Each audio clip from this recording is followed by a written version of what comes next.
ছোট থেকে এখানে থাকা অবস্থা দেখি মানুষে বিক্রি টিক্রি করে, তো এদের সাথে থাকতে থাকতে ওই কাম কাজ করতে নিজে একটা সময়তে শিখে গেছি। Showcase, wardrobe, dining table, sofa, AC, generator, বিভিন্ন ধরনের যেমন চেয়ার টেবিল, অফিস আদালত সম্পূর্ণ এখানে পাওয়া যায়। এগুলো কিনতে আসে সব ধরনের মানুষই আছে, বড় লোকের থেকে নিয়ে গরিব পর্যন্ত সবাই আসে। এখানে দেখা যায় কোনো ভেদাভেদ নেই। শিল্পপতি আসছে, একটা গরিব আছে বা একটা খালা গরিব আছে বা একটা ফুপু গরিব আছে, একটা চাচা দেশে গরিব আছে, হ্যাঁ আমাদের এখান থেকে নিয়ে কিনা ওইখানে দিয়া দেয়। বা গরিব রেখেও এখান থেকে কিনে নিয়ে একটা শোকেস কিনে, একটা খাট কিনে, একটা ডাইনিং কিনে, একটা সোফা কিনে দেশের বাড়িতে দিয়া দেয়। অনেক আছে এখান থেকে এসি কিনে নিয়ে ফিরে তার অফিসে লাগায়। এটা বিভিন্ন ধরনের মানুষ আছে ভাই। আর এখানে যারা বিক্রি করে, যেমন আমাদের কাছে নাম্বারটা দেওয়া যায়, আমরা ওই নাম্বার চলে যাই, ঠিকানা মতো চলে যাই তার সাথে দেখি, মালগুলো দেখি, দেখা তাদের সাথে কথা বলি। কথা বলার পরে এক পর্যায়ে দেখা যায় মিলমিশ হচ্ছে, তখন তারা আমারে ফোন দেয় যে ভাই আসুন মাল দিয়ে নিয়ে যান। তখন আমরা মাল দিয়ে আইনা দিয়ে যেমন কাজ কাম করাই, বার্নিশ করাই, দোয়া মশা করি, যদি কোনো জায়গায় কোনো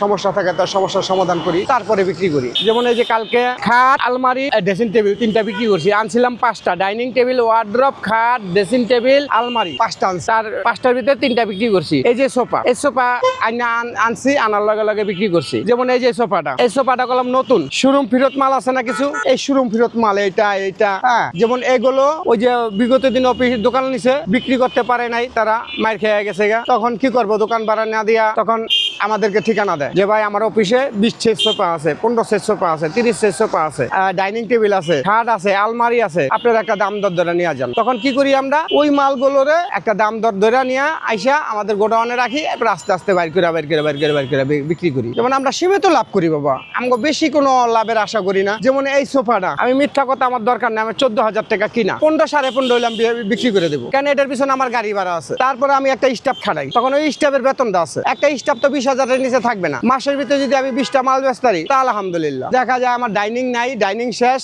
এখন ডাইনিং গোডাউনে আনতে পাঠাইছি। ফ্রিজ আছে, আলমারি আছে, সোফা আছে, খাট আছে, বিভিন্ন ধরনের মাল যে যেখানে বলবো আমরা সেখানে চলে যাই। বাসা বাড়ির ফার্নিচারটা যেমন বেশি একটু গুরুত্ব দেই, আর এটা চলেও বেশি। অফিস আদালতটা খুব চলে। যেমন বাসা বাড়িতে কেউ একটা খাট বা 2টা খাট বা একটা ওয়ার্ড্রপ, একটা ডাইনিং, একটা আলমারি, একটা ড্রেসিং টেবিল, একটা ফ্রিজ, এগুলো বিক্রি করে বেশি, আর এগুলো প্রাধান্য হয় বেশি। আমরা এটার আগে ওয়াশ করবো, ধুইবো, ধোয়ার পরে এটারে শুকাইবো, শুকানোর পরে এটারে বার্নিশ করবো, বার্নিশ করার পরে তারপরে তালা চাবি যদি নষ্ট থাকে তো তালা চাবি লাগাইয়া দিয়ে সম্পূর্ণ কমপ্লিট করে তারপরে বিক্রি করবো, নাহলে তো আরেকজনে নিয়ে তো ব্যবহার করতে পারবে না। আর দেখা গেল কি এখানে কোনো 2 নম্বরই চলবে না। এই মার্কেটটা খুব শক্ত হাট, হ্যাঁ, কাউরে কোনো ছাড় দেওয়া চলবে না। এটা হলো একটা কমিটি আছে, নিজের যদি কারোর নামে কোনো কমপ্লেইন হয় তার দোকান 2 দিন পর্যন্ত বন্ধ থাকে এবং কি তার উপযুক্ত বিচার হয়।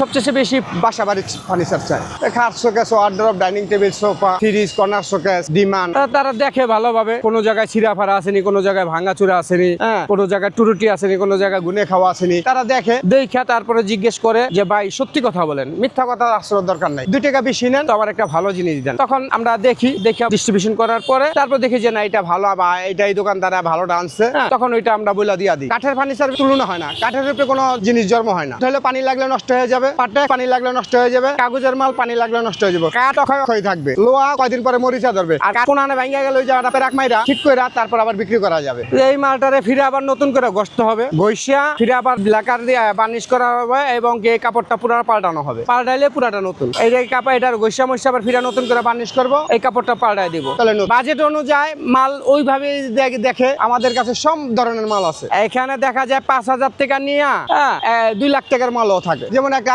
আলমারি 20,000, 25,000, একটা খাট, এরকম খাট আছে 80,000 টাকা, 90,000 টাকা, 1 লাখ টাকা, বিভিন্ন ধরনের মাল। এখানে আবার 5,000 টাকারও খাট আছে। এখানে কোনো প্রতারণার কোনো সুযোগ নাই, এখানে 2 নম্বরের কোনো সুযোগ নাই।